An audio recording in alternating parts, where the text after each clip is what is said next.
there are two exciting things happening in software and in computing today. I think one is objects, but the other one is the web. The web is incredibly exciting because it is the fulfillment of a lot of our dreams that the computer would ultimately not be primarily a device for computation, but metamorphosize into a device for communication. 207,780,000. That is the number of people who use the internet within the United States on a daily basis. Over the last 46 years, the world of technology has taken off like a storm. Although many of these advances have been in the last decade, the history of the internet dates back to 1969 and spans over 4 eras. It has become the main source of news, communications, and sharing. But where did it begin? The building blocks to what we know as the internet today began in 1969. This was the birth to the first era, the Advanced Projects Research Agency Network. However, most people knew it as the ARPANET, which was the government's computer network. But first, it is important to understand where the need for a new form of communication began.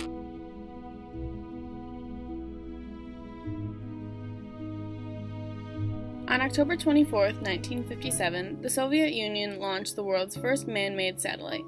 Although this device was only the size of a beach ball, it sent the United States government into panic. At this time, the Cold War was underway, and the Americans were in a sense of terror, because this device could destroy their main source of communication, telephone lines. The government knew that, should the lines be destroyed, the United States would be in great trouble. This is when the push began, encouraging search for a new form of communication. Chemistry, physics, calculus, and other classes were added to the schools to increase study of science and technology. Corporations began taking grants from the government and invested many of their resources in these fields as well. In 1965, the idea of packet switching was developed. This was a form of technology which, theoretically, could be sent from one computer to another. In general, it would break down data into smaller blocks, or packets, of information to send to its destination. On October 29, 1969, it was put to the test. The team of researchers began referring to this form of communication as node-to-node.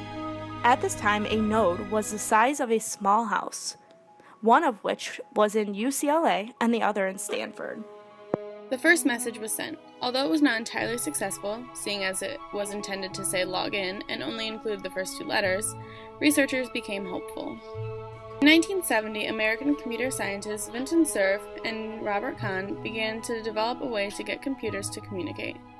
Cerf and Kahn both played a large role in the development of the ARPANET and were part of the development team of packet processing.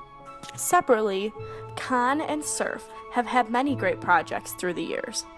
But it is the Transmission Control Protocol, TCP, that is one of their greatest accomplishments. In general, it is one of the core traits to the internet, which is still used today, which is responsible for the communication established between devices as well as the processing. In the beginning, it was thought that the TCP would replace the ARPANET networking. Kahn's goals for the network included network connectivity, distribution, error recovery, and no internal changes. Once Cerf joined the project, they began to research radio networking and developing TCP, which is networking that with IP is still used in the internet today.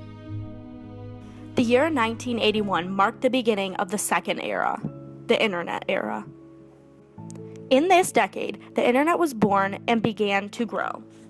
In 1979, the initiative to expand the internet began at a meeting in the University of Wisconsin. It was here that Lawrence Landweber conducted a special meeting to discuss the internet and how it could be used publicly. Previously, the ARPANET was only accessible at a dozen university sites, and the DARPA was unable to include the rest of the community. The year after, the Computer Science Network was born. This aimed to reach a larger environment and was sponsored by the National Science Foundation. In 1989 was when the real advancement was made. A British scientist at CERN by the name of Tim Berners-Lee invented the World Wide Web. This developed to answer the demand for automatic information sharing between scientists in universities and institutes around the world. The World Wide Web became a source of how to share internet throughout the United States as well as the rest of the world. The first website was dedicated to explaining what the World Wide Web was, how to use it, and how to create a server. Mark Anderson was a computer science student at the University of Illinois at the time. This allowed him to become familiar with the World Wide Web as it launched off. Between 1992 and 1993, Anderson and a group of students and researchers at the college began with building a browser. This program became known as the Mosaic, later the Netscape. This opened a whole new approach to the internet. Mosaic was user-friendly and allowed photos and information to be viewed on the same page. It also introduced scroll bars and clickable links for more easy use. Following, Congress decided that the web could be used for commercial purposes. Businesses rushed to put up websites and popularize the World Wide Web. Commercials aired demonstrating simple installation and use. By 1995, the internet expanded to an estimated 16 million users. And that led to the beginning of the last era, the Web 2.0 era, which lasted from 2001 to present day. This era introduced search engines and wireless internet. Everything the world once knew about the use of the internet changed with the introduction of Wikipedia. Jimmy Wales and Larry Sanger saw the convenience of wiki pages and sought to build the world's first encyclopedia. This marked the beginning of Nupedia. Nupedia was a site based off of peer reviews. It was formed for experts to post, PhDs recommended, on articles which would become of use to the public and other researchers. Unfortunately, the plan failed. By 2003, only 24 articles had been posted on Nupedia.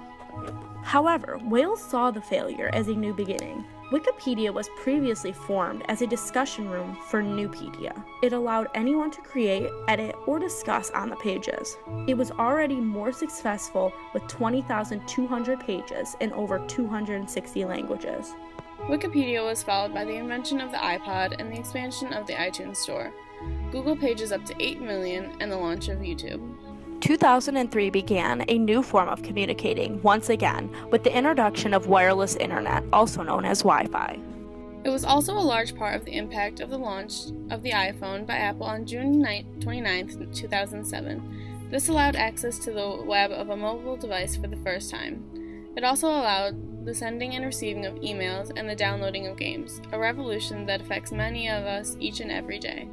Today, the 4 major points of communication are in Chicago, New York, Washington, D.C., and San Francisco.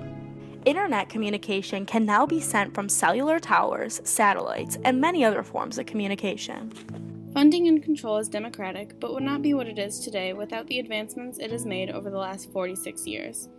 From the first desires to seek communication, from the Cold War to the form of the Mosaic to Wikipedia, that is all part of the history of the internet and the web we have become a part of today.